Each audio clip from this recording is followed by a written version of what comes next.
Oscar Wilde, The Picture of Dorian Gray, Part 101.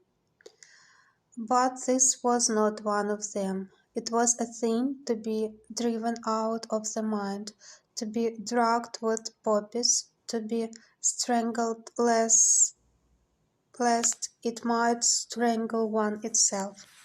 When the half-hour struck, he passed his hand across his forehead, and then got up hastily and dressed himself with even more than his usual care, giving a good deal of attention to the choice of his necktie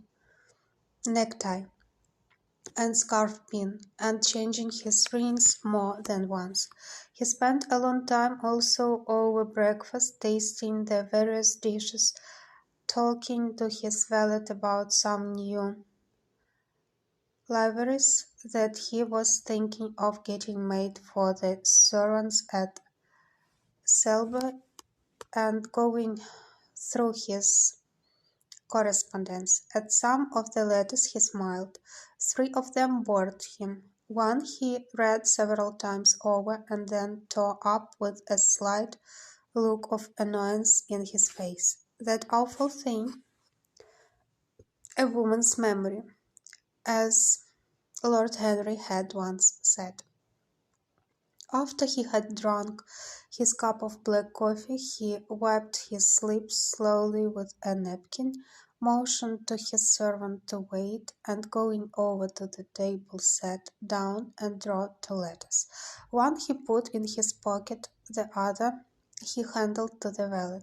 "Take this round to 152 Hertford Street, Francis, and if Mr. Campbell is out of town, get his address." As soon as he was alone, he lit a cigarette and began sketching upon a piece of paper, drawing first flowers and bits of architecture and then human faces. Suddenly he remarked that every face that he drew seemed to have a fantastic likeness to Basil Hallward. He frowned and, getting up, went over to the bookcase and took out a volume at hazard. He was determined that he would not think about what had happened until it became absolutely necessary that he should do so. When he had stretched himself on a sofa, he looked at the title page of the book. It was Guide's Emails at Camus, Charpenter's Japanese paper edition, with the jacquard etching. The binding was of citron green leather, with a design of gilt trellis work and dotted pomegranates. It had been given to him by Adrian Singleton. As he turned over the pages, his eye fell on the poem about the hand of Listener, the cold yellow hand who supplies in Cornwall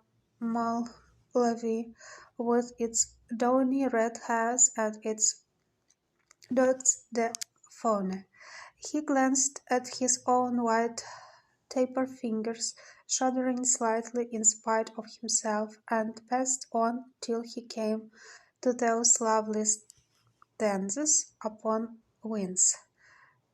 Sur une gamme chromatique, l'essaim de perles ruisselantes, la Venus de l'Adriatique, sorte de Lawson, corpse rose at blanc. Les dames sur l'azur des ondes, suivant la phrase au pur contour, s'enflait comme des gorges rondes, quoi sauve un soupir d'amour. Les cuisses abordent et me déposent, jetant son amour au filet, devant une façade rose, sur le marbre d'un escalier. How exquisite they were!